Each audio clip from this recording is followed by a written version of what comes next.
উদাসীন হলে চলবে না। আরেকজনের গায়ে আঘাত লেগেছে, আমার গায়ে লাগেনি, এই মনোভাব দুদিন পরে আপনাকেও আক্রান্ত করবে।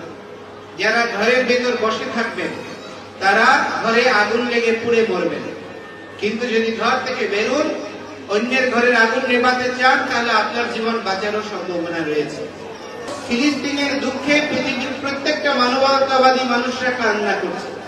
প্রতিটি মুসলিম ভাইরা, সারা পৃথিবীর মানুষ তারা আওয়াজ তুলছে ফিলিস্তিনি জনগণের জন্য।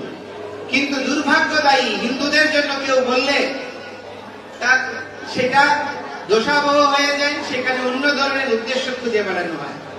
তো সেজন্য আমি বলবো, পৃথিবীতে সমস্ত সনাতনীদের পাশে দাঁড়ানো আমাদের নৈতিক কর্তব্য। আমরা যত বিবেকগ্রস্ত হব, যত ভাগ হব, তত দুর্বল হব, তত ক্ষয়প্রাপ্ত হব।